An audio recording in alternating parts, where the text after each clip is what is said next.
Olá pessoal, tudo bem? Como é que vocês estão? Tudo jóia? Tudo certinho? Mais uma vez, professor Marcos falando com você, com uma alegria aí poder tratar com você dentro do campo da matemática. Graças a Deus, né? O nosso assunto de fração acabou, agora a gente vai para o campo da geometria. Algo muito interessante, né? Dentro da geometria, um assunto que acaba pertencendo, está no nosso cotidiano toda hora e todo momento, né? Você vê alguns prédios, você vê casas, você vê carro, vê bicicleta de formas diferentes, né? Como a geometria ela está presente no nosso cotidiano, e aí eu trago para você hoje uma explicação breve, prometo que seja breve, que vai ser breve, sobre como é que essas formas geométricas elas estão inseridas no nosso cotidiano. Como essas formas geométricas, de uma certa forma, acaba trazendo alguma contemplação aos nossos olhos, né? Então, todas essas formas, o homem observa na natureza, né? Observa, por exemplo, num favo de mel, você encontra uma figura hexagonal, né? Enfim, tem várias formas geométricas que nós encontramos na natureza, que o homem vai, extrai essa informação, estuda sobre, e aí ele começa a construir aquilo que nós estamos acostumados a ver no nosso dia a dia, e isso é passível de contemplação, né? A glória do homem é esquadrinhar, e a glória de Deus é encobrir, é esconder, é ocultar. Então, quando a gente descobre essas coisas e tem a possibilidade de trazer à tona para nós, pessoas, de podermos contemplar isso, está válido, né? Então, eu quero trazer com você hoje alguns pontos aqui, algumas coisas intuitivas, né? Algumas coisas eu não tenho definição, então a própria matemática traz isso como axiomas. Axiomas são coisas, são situações que é verdade, mas eu não preciso, teoricamente, provar se é verdade, porque você acaba vendo, né, no seu cotidiano, e isso é uma verdade. Então, eu trouxe aqui 3 situações que a gente inicia, então, no campo da geometria, o que é ponto, o que é reta e o que é plano, tá? Então, ponto é uma forma muito intuitiva, né? Eu não consigo trazer uma definição clara o que é ponto.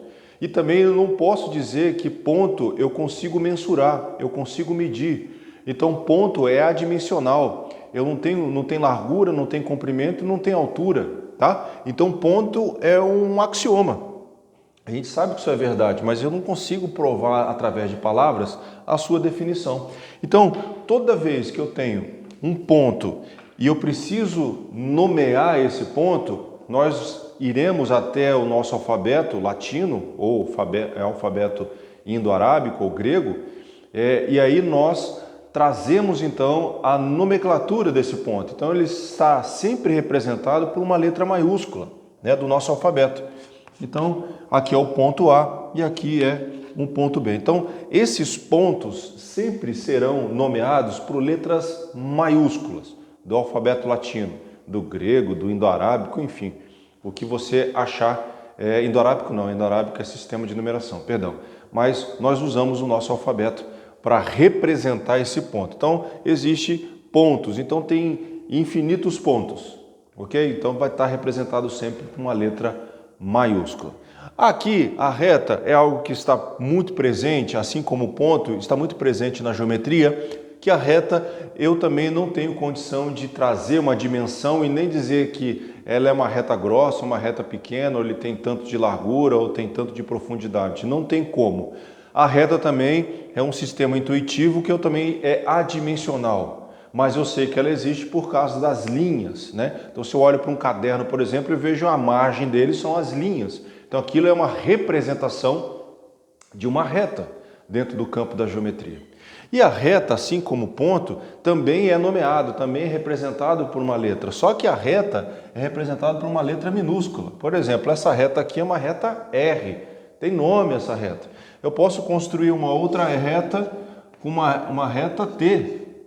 Então, as retas, diferentemente do ponto, ela tem que ser representada por letras minúsculas. O ponto, ele tem que ser representado por letra maiúscula, tá? Então essas são as diferenças quanto à sua nomenclatura, tá? Ou seja, eu posso colocar somente letra minúscula para reta e eu só vou colocar letra maiúscula para ponto, tá certo?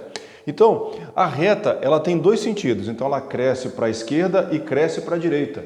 Então, uma reta, como eu disse, ela é adimensional, ela não tem condição de me dar uma dimensão, comprimento, altura e largura, não tem como, tá? Então, ela é representada por uma letra minúscula do nosso alfabeto, tá? E aí, dentro da reta, divide-se, né? Ou subdivide em dois pontos importantíssimos no estudo da geometria, que é a semirreta. A semirreta, então, ele vai ter um ponto A, certo? E vai crescer, por exemplo, para o infinito. Pode passar pelo ponto B? Pode passar pelo ponto B. Mas qual é a definição de semirreta? Semirreta, ela sempre tem um início de um determinado ponto, pode ser qualquer ponto que você imaginar, certo? Eu coloquei um ponto A, então ela inicia num ponto e vai para o infinito. Ela pode passar pelo ponto B, pode passar pelo ponto C, enfim, ela pode passar com quantos pontos quiser, infinitos pontos, mas ela transita, ela caminha para o infinito. Eu também tenho um outro sentido. Eu posso também representar pelo um ponto C e ele cresce no sentido oposto. Então, isso aqui nós chamamos de semirreta. Qual é a definição de semirreta, mais uma vez? É que ela tem início e não tem fim, tá?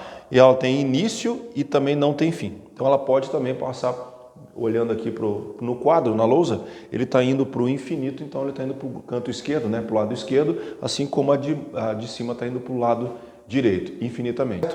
E aí eu tenho o segmento de reta. O segmento de reta já é diferente. Eu tenho um ponto A e ele obrigatoriamente chega num ponto B.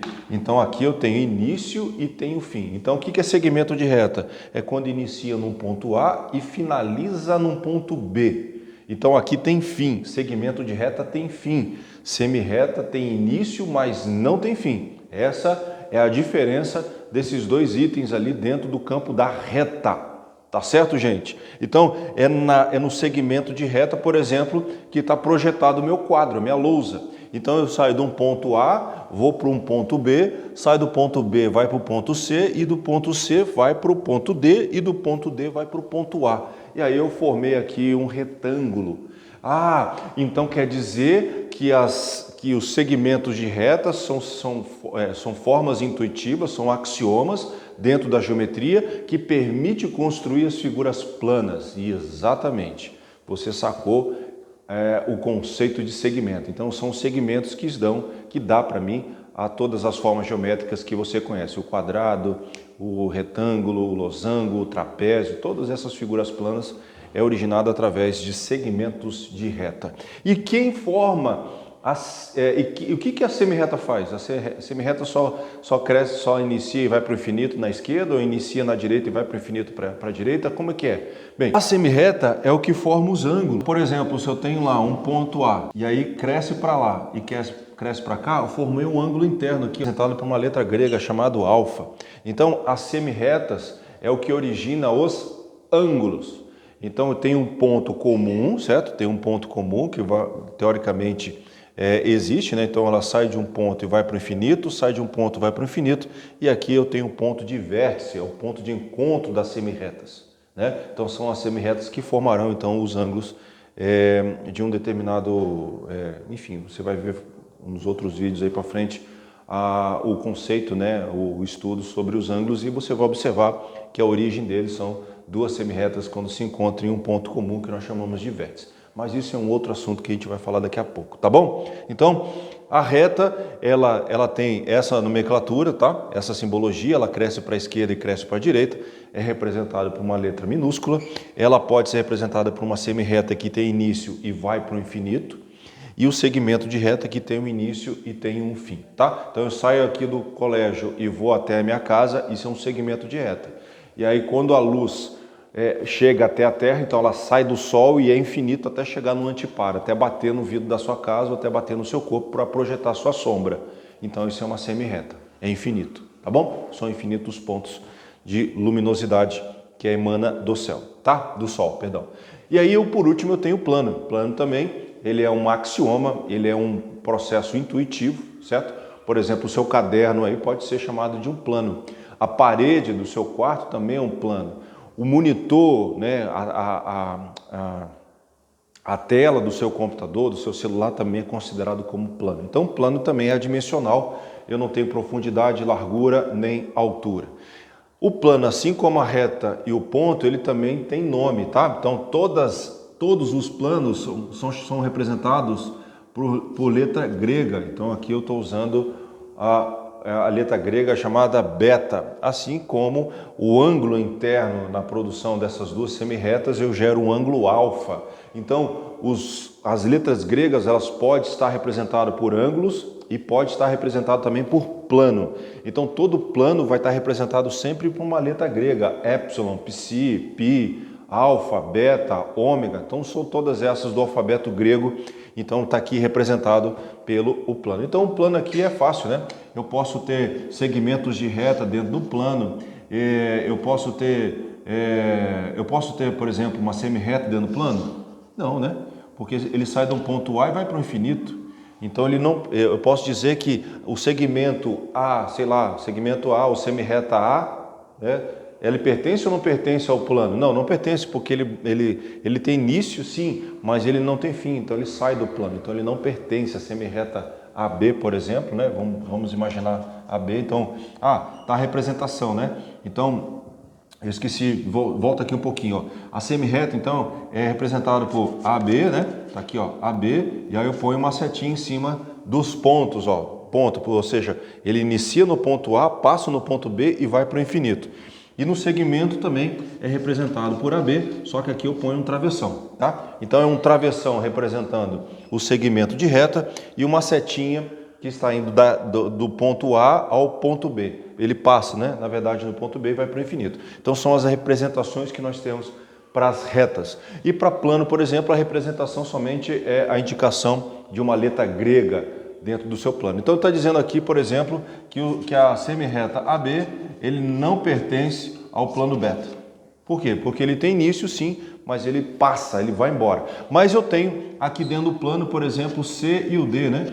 Então eu tenho aqui CD, aí eu ponho um travessãozinho em cima, porque aqui está representando um segmento de reta, ele sim pertence ao plano beta, tá? Então são coisas assim que você tem condição de fazer, então, a confrontação, né? Você confronta se aquilo realmente pertence ou não pertence, está contido ou não está contido no plano, tá? Então, esses são os três assuntos que eu queria iniciar, ou dar o pontapé nesse assunto, porque o campo da geometria é um campo muito vasto, né? Assim como o da fração, como eu trouxe em aulas anteriores. Então, hoje eu trouxe um pouco sobre o que é reta, o que é ponto e o que é plano, tá? Uma coisa muito simples para você estar ligado e estar ali antenado dentro dos seus estudos aí quando você entrar no campo da geometria, tá bom? Eu quero agradecer a oportunidade de mais uma vez estar falando com você no vídeo, tá? Eu espero que você tenha entendido. Qualquer dúvida estou à sua disposição. Para o vídeo, dá uma olhada nesses assuntos. Se ficou alguma coisa para trás, dá uma pausada, dá uma lida no seu livro, dá uma verificada, verifica se você conseguiu entender ou não, me procura e aí a gente tira a sua dúvida, tá bom? Eu espero você na próxima, um abraço, fique com Deus, até lá, até mais, tchau, tchau.